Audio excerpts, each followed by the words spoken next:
In its beginnings, Leland, Michigan was one of the oldest and largest Ottawa villages on the Leelanau Peninsula. The site where the Leland River meets Lake Michigan was a natural spot for white settlers from Europe to migrate during the 1830s. Antoine Manceau and his son settled on the land, building a dam and a sawmill along the river. This was totally forested. It was full of all sorts of hardwoods: maple, beech, cedar, pine. Using those ripe and previously untouched hardwoods, construction of the dam raised the water levels and Lake Leelanau was created.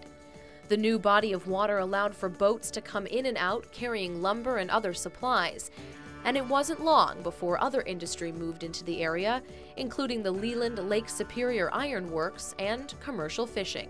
It was a smoky, really kind of a ugly sort of a town during that time, if you can imagine. Charcoal kilns and all sorts of things. And with that filth, eventually came a gloomy period for the town around the end of the 1800s. The town was just kind of falling apart, and there wasn't, the industry had left for the most part. As the industry would come and go, so would ships carrying cargo and people. But it wasn't an easy journey. Traveling through the Manitou Passage was very treacherous, and ships often wrecked. In one infamous instance, a ship wrecked 7 miles south of Leland. Most of the survivors walked to shore, got help from people, and walked all the way back in the middle of winter. And it took them, I don't know, weeks.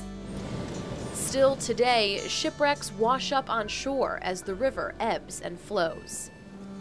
Despite the difficult travel conditions, it was around 1900 when wealthy residents from Illinois, Indiana, Wisconsin, and Ohio began to hear about the beauty of Leland, named for the westerly winds coming off Lake Michigan. Summer tourism picked up as people built cottages and campsites. It really created a boom for Leland because the tourist industry was now sort of the bread and butter.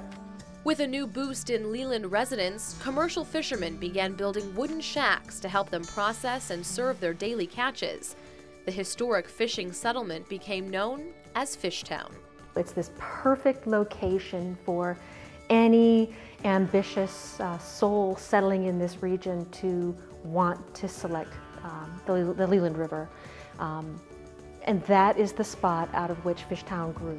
Settlers recognized the prime location for easy access to both shipping and trading. It's hard to remember today in a car culture that everyone used to come via water.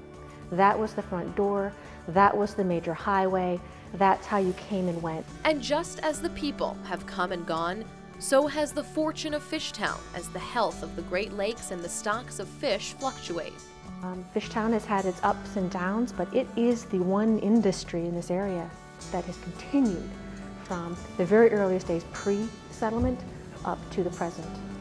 Most of the buildings in Fishtown are original fishing industry shanties, some of which have been converted into shops. These shanties aren't shacks in the traditional sense of the word, because the immense local pride means they're seen as beautiful businesses. Well, I think it will continue to be preserved as a beautiful place. It's a wonderful community. It's a very well-grounded town. It's very, like I say, community-oriented. It's an emotional place, it's a historic place, it's a great visiting destination, and a lot of people hang their hearts here. They really do.